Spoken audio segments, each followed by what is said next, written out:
video, I'm going to give you lots of ideas for how to run a simple yet fun Valentine's Day party in the classroom. I can't let you go, baby. I just want to tell you that. No, no, no, no. Yeah. All of my friends say, girl, you better take. Hi, my name is Melody Munch, and I'm here to share lots of teaching ideas to make your life easier and more engaging for your students in the classroom. Valentine's Day is such a fun season to celebrate in the classroom. I love that students really know you and each other well by the time you get to Valentine's Day because of the school year usually starting around August or September. So when we do sweet activities and pass out Valentines, we can be really thoughtful with them because we know a little bit about each other's personalities and strengths, and it's just a really sweet time to be with your students and celebrate love. Because I love Valentine's Day in the classroom so much, I have quite a few activities I want to share with you that don't necessarily fit into the Valentine's party. So stick around because after we talk about the party, I'm going to give you ideas of things you can do leading up to Valentine's Day, some educational and some relational, so that you can have ideas for this whole season. But as promised, let's start with ideas for your Valentine's party. Whether you are a parent or a homeroom mom or the teacher yourself that's helping to plan this, I think I have some ideas that the students and you are really going to like because they are low prep, easy to play or introduce to the students, simple but still very fun for everyone. The first tip I have for your Valentine's party is to run the party in stations. I usually prefer to have 3 party stations because the time I was allotted for our Valentine's party was usually around 30 to 40 minutes. So having 10-minute stations was really quick, but that was what we were able to do, is rotate students into 3 different stations. We had this divided on a slide on the board so students knew before the party what station they were going to be in and how we were going to rotate. I would advise you to tell the students what the stations are going to be on the morning of the party. That way you can really talk them through how each station is going to work. They know what to expect, and you're not trying to do that in the middle of the party time because there's going to be a lot going on. Parents might be visiting in the classroom or other family members, and so it can just quickly get chaotic and students aren't able to focus on what you need them to do or hear the directions about the activities. So separating that out and explaining everything in advance is what I would recommend. What I usually did with my students is during our morning meeting time, we would talk about how today is our Valentine's party and we're so excited. So Mrs. Munch is going to show you exactly what's going to happen during the party, and I'm going to show you your party groups so that when it's time for the party, we all already know what to do, and all I have to do is do a quick recap for their adults and grown-ups so that they also know what is going on. If you have been given a more generous amount of time, like 45 minutes to an hour for the Valentine party, I would probably advise you to add a 4th station. That way the students are not getting bored at all during this time. Or you'll see that one of the stations I'm about to explain is a food station. So you could have the students eat food all together as a whole class and then do 3 different stations to keep things moving. I personally love having grown-ups or adults of the students in the classroom for the party because it's fun for them to get to see how their students interact, and it's fun for them to come in during a exciting classroom time, and they can be extremely helpful. I just have all the parents or grown-ups follow their kids through each station. At whatever station their child is at, they are responsible for helping at that station. That way, no parent has to miss out on seeing their child do a different station. They can stay with them the whole time, but they're also facilitating and helping at that station. And I am more a floater floating around the classroom, taking photos, making sure things are going well and everybody understands what to do. So now to the stations I recommend. Station number 1, I love to have a food station. Decorating Valentine's cookies is a really fun thing to do at this station. So you could have a separate cookie decorating time, but I usually make that the food station. So students have a heart-shaped cookie. These come in a kit, usually at Walmart or Target or other grocery stores. And they have 1 or 2 choices of frosting and a plastic knife. And the adult will put a dollop of frosting on their plate, and they will use that to spread over their cookie. And then there are some sprinkles they can top their cookie off with, eat and enjoy. This is a really big hit. The students love it. It's not too hard or too messy, so it's a win-win all around. I also typically have a drink to go along with this station, usually a mini can of Sprite or juice or even water, just something so they have something to drink while they're eating their cookie. And if you want, you could also add in some other small packaged snack like pretzels or popcorn. Some students, of course, will finish decorating their cookie earlier than others, so I also love to have already set on student desks a class Valentine word search. There is a free word search website you can use to make this word search into a heart.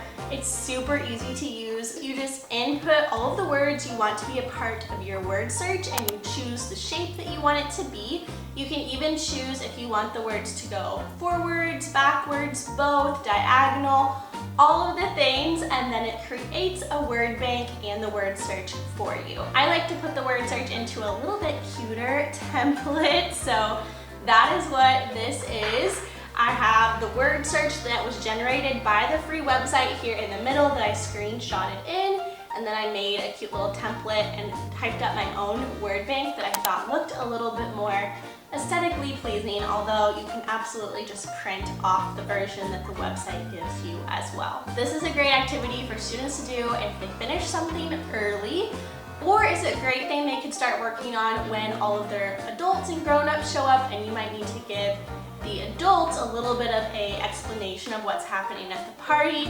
They could be working on this while they are waiting. Pro tip when making your word bank, go to the auto generator and have it sort the words in alphabetical order and then bring in that image so that when you type in the words you can use less brain power and type them based off of the image. The second station I love to have is some sort of craft. The easiest craft I've ever had students do is following a directed drawing video to make a Valentine's card. They love doing these, and it's incredibly simple. All they need is a piece of paper and some markers from their desk. They are good to go. I mentioned before, and I'll mention again, I love Art for Kids Hub that's here on YouTube. They do an excellent job providing tons of different directed drawings that are easy for the students to follow along with and turn out exceptionally cute. So I typically pick one of those to have the students follow along with. Another cute option for a craft is making friendship bracelets. Those have been all the rave right now, so I think this would be a super fun activity. However, if you are doing 10-minute stations, that's going to be a pretty short amount of time to knock out a friendship bracelet. So I think definitely the adults would need to be very hands-on to help assemble and tie those, because in my experience, they can come untied quite easily. The third station I recommend is some sort of game.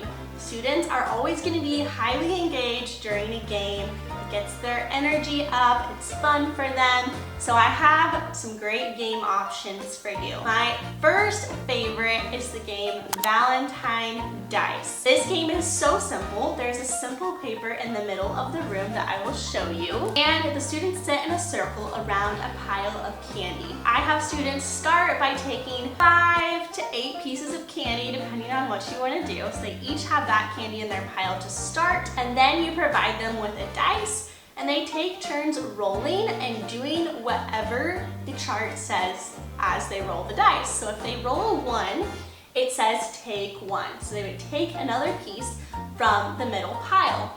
If they roll a 2, they get to take 2. If If they roll a 3, they skip their turn. If they roll a 4, they take 1. If they roll a 5, they give 1 away to a friend. And 6 is also take 1. This template is a freebie that I will link in the description. And it comes with an editable PowerPoint. So if you want to change some of the things that each dice roll corresponds to, you could. There's also a second template available inside the freebie. So in the PDF version, you have 2 choices of which type of directions you want the students to follow. They absolutely love doing this, and at the end of the game, they get to take whatever candy's in their pile and go dump it inside their Valentine box. It will be a big hit. Another really fun party game option is conversation heart stacking. In this game, students each get a little cup of conversation hearts, not to eat because they are going to be touching them. You could play that students can eat the ones that they touched after the game is over. So you'll want to keep track of that and maybe prepare a little cup or container. They have really good condiment containers at Walmart you can get that are a little plastic shallow dish with a lid. You could put them in there and then give each student a plate. And whenever you say go, students begin stacking as many hearts on top of each other as possible. At the end of 1 minute, the adults stop and the students check and count how many hearts they were able to stack, and they see throughout the different rounds who could stack the most. My last party tip for you is to remember not to do it alone. People love to help. I personally use the website Sign Up Genius to prepare for every single classroom party that we did. I would make a line item for everything that we needed, from tablecloths to the cookies, the frosting, conversation hearts if I was using those, different candies for the dice game, and so on. Families were so great about responding to this and picking something up and dropping it off before our party, and that really helped make it a really easy party to throw for me. There was no financial burden because everybody pitched in a little bit and it all came together to make for a great party. Now I want to get to some other ideas you can do with your class leading up to Valentine's Day. The first one is to talk about what it means to love others in your morning meeting time. I have a unit that I use for this that guides students through thinking about what it means to show love in your actions and in your words, with your family, and especially with your peers in friendships. This is a great unit to spark good discussion, go over important read-alouds that teach students these concepts, and help them to think about what this really means and how they can be showing loving actions and using loving words with the people in their life. 2 of the activities that I love that are part of this unit is the Sweetheart activity. This activity has students list different ways they can show love to others or be a good friend, and they write one way in each of the hearts and get to color it. Turns out looking absolutely adorable. And another activity is the Heart Pass activity, where each students get a heart with their name on it, and at the top it says, "Here are things we love about you." They also get a word bank of adjectives that's going to stay at their desk. And then they are going to pass the heart so that they get another peer's heart on their desk, and their heart goes to another peer next to them. And they use the word bank to look at the list and pick something they love about that classmate and write it on the heart.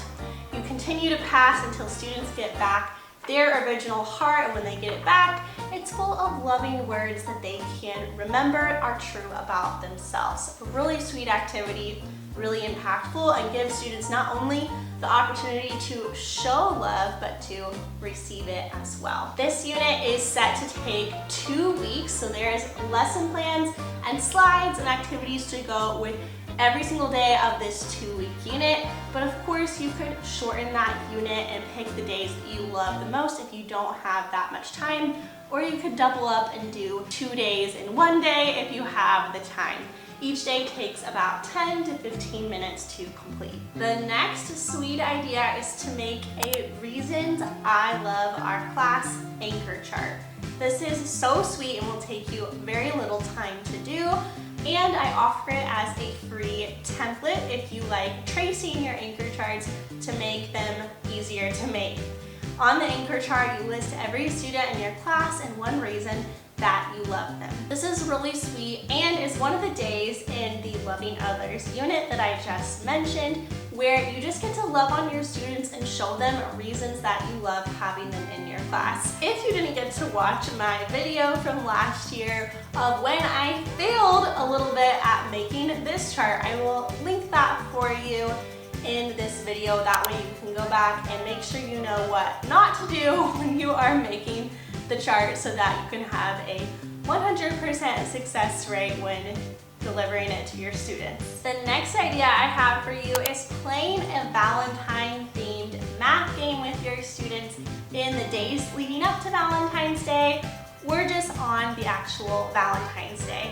There are so many fun ways to make math themed, but still educational and reinforcing skills that students are learning or have learned about during their year together. I'm gonna go through a couple different game options for you, and you could choose to play all of these over time or just pick one of your favorites to play on Valentine's Day. A favorite that I usually say for Valentine's Day is the Save Valentine Escape game.